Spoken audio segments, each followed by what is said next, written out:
সরোজ, কি হয়েছে? কৌশানী ফোন করেছে। এই ফুটেজগুলো চেয়ে নিজের নামে চালানোর মধ্যে করছে, তাই না?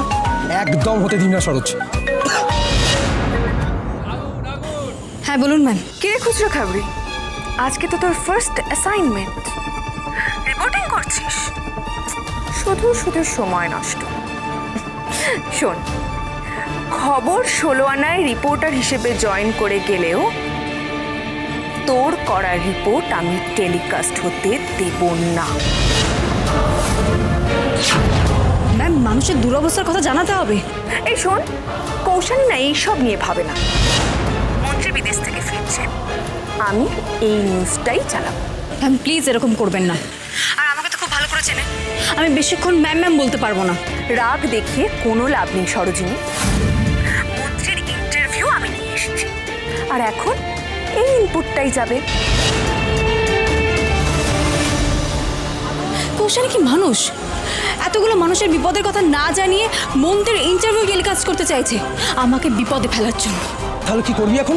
চ্যানেলটা কৌশানীর মর্জি মতো চলতে পারে না। এই অন্যায় সরোজিনী মৈত্র কিছুতেই মেনে নেবে না। এত কষ্ট করে রিপোর্টিং করছিস সরোজ, যদি না চালাতে দেয়?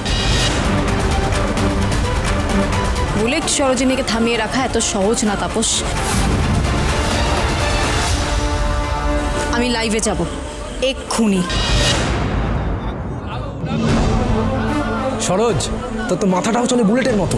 আমি পিসিআর এর কথা বলছি, তুই টেকনিক্যালটা রেডি কর। হ্যাঁ, ফাস্ট। এক্সকিউজ মি, এই নিউজটা এই মুহূর্তে সব থেকে বেশি ইম্পর্টেন্ট। এটা এক্ষুনি টেলিকাস্ট করুন, right now. Okay.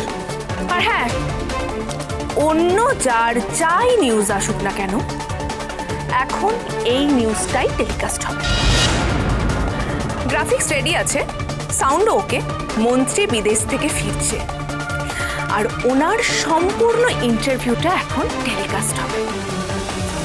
By the way, অ্যাঙ্কারকে intro দিতে বলুন। ইন্ট্রো স্ক্রিপ্ট এটা আমি দিয়ে দিচ্ছি। ওকে। এই যে okay everyone, come on, fast fast fast move. আচ্ছা, এই বিজ্ঞাপনের পরে কিন্তু মন্ত্রী ইন্টারভিউ যাবে, ঠিক আছে? আর ইন্ট্রো স্ক্রিপ্টটা একবার দেখে নাও তাড়াতাড়ি, ওকে?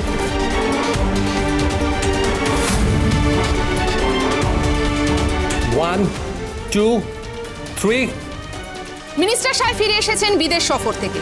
তার সঙ্গে সরাসরি কথা বলে নিচ্ছে আমাদের প্রতিনিধি কৌশানী। সরোজিনী, তুমি সাপের লেজে পা দিয়েছ, ছোবল তো তোমাকে খেতেই হবে। এই মুহূর্তের সব থেকে বড় খবর পাওয়া গেছে যে আগুন লেগেছে শহরের বস্তিতে। আমরা দেখাচ্ছি সেই ভয়ানক দৃশ্য, কত মানুষের অসহায়তা। কিন্তু কি করে লাগলো এই আগুন? আগুন নেভানোর জন্য কি কোনো ব্যবস্থা নেওয়া হচ্ছে? সব খবর সবার আগে খবর 16 আনাতে। আমাদের সঙ্গে আছে আমাদের প্রতিনিধি সরোজিনী। আমরা সরোজিনীর কাছে জিজ্ঞাসা করে নেবো ওখানে ঠিক কি ঘটেছে। সরোজিনী, ওখানে ঠিক কিভাবে আগুন লাগলো? শহরের সব থেকে ব্যস্ত রাস্তার পাশে বসছি, সেখানে লেগেছে আগুন। মানুষ এখন ঘুমিয়ে আছে, শোনা যাচ্ছে ক্লিয়ার? তুমি কি শুনতে পাচ্ছ সরোজিনী? কিভাবে আগুন লাগলো ওখানে? তাপস, সিগন্যাল কাটছে, তুই বাইকটা নিয়ে আয় তো। বাইক কি করবি? আরে নিয়ে আয় না বলছি। আচ্ছা ধর।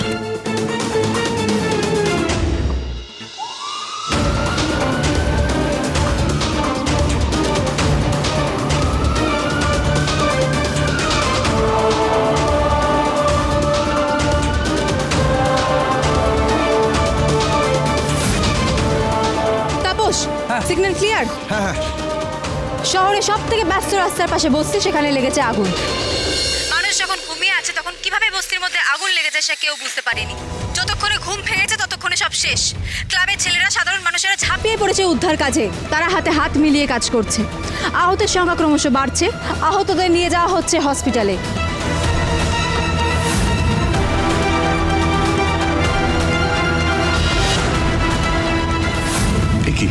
ওটা তো সরোজিনী। ক্ষতির পরিমাণ যথেষ্ট। সব থেকে বড় প্রশ্ন, কিভাবে লাগলো আগুন? কাঠ পাতলে শোনা যাচ্ছে মানুষের হাউতাশ আর্তনাদ। বাবা, সবাই সবকিছু হারিয়ে চলে এসেছে রাস্তায়। কি হবে তাদের ভবিষ্যৎ বাসস্থান? কি খাবেন তারা? তাদের সবকিছু এখন আগুনের গর্ভে। যেটুকু তাদের সহায় সম্বল সবটাই তারা হারিয়ে ফেলেছেন।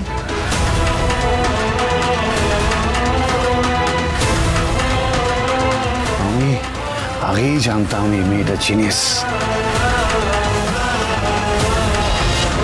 আরে কে পাঠিয়েছ কে সেটা দেখতে হবে তো।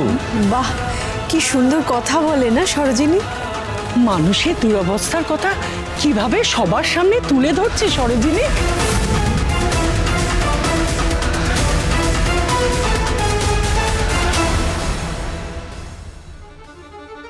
কে তুই যে বললি ও চাকরি ছেড়ে দিয়েছে, তারপর সাব এডিটরের পদ। ইনফ্যাক্ট সাব এডিটরের পদ হলে পরে চ্যাটার্জি বাড়ির মান সম্মান খানিকটা হলেও বয়ে থাকতো, কিন্তু আমরা তো এখন দেখছি যে খুচরো সাংবাদিক বাইকের উপর দাঁড়িয়ে রিপোর্টিং করছে। সে নাইস শেম।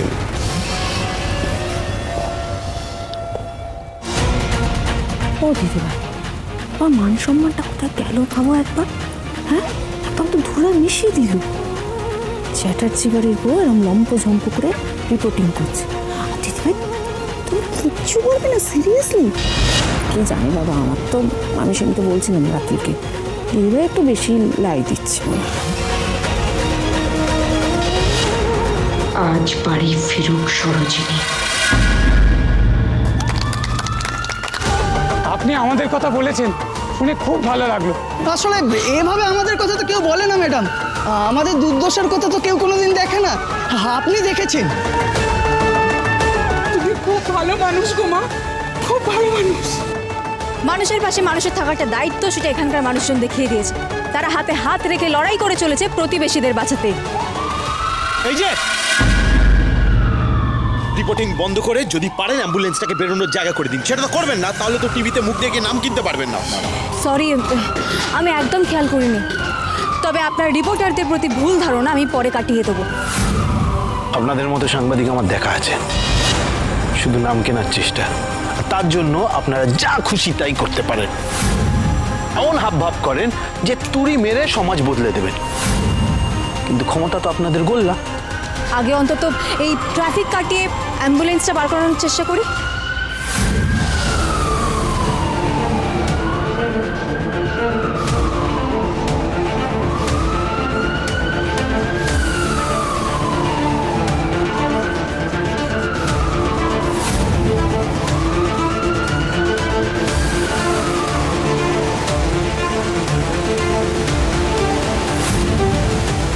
এখান থেকে বেরোনোর কোনো উপায় নেই, ওদের পাশে গিয়ে যে দাঁড়াবো সেটাও করতে পারছি না।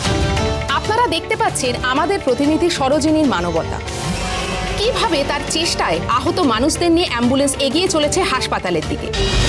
সাংবাদিকতার ইতিহাসে এক অন্য নজির তৈরি করলো আজ সরোজিনী। তাকে নিয়ে আমরা গর্বিত। কেন করলেন এটা? আমার সাথে এটা কেন করলেন? আমার নিউজ টেলিকাস্ট না করে ওই সরোজের নিউজ টেলিকাস্ট করলেন কেন? কেন? আমার মনে হয়েছে এই মুহূর্তে এই নিউজটা টেলিকাস্ট করা বেশি ইম্পর্টেন্ট, আর আমার নামে স্যারকে নালিশ করার জায়গাতে তুমি এখন নেই। আমাকে আমাকে টেক্কা দেবে ভেবেছে সরোজিনী? আমিও এর শেষ দেখে ছাড়ব, শেষ। সরোজিনী, সরোজিনী, কি হয়েছে? দাঁড়া, তুমি একটা বাচ্চা আগুনে আটকে পড়েছে, ওকে কিছুতেই বের করে যাচ্ছে। চল দিকে, চলো চলো চলো। এরকম করো না, আমি দেখছি।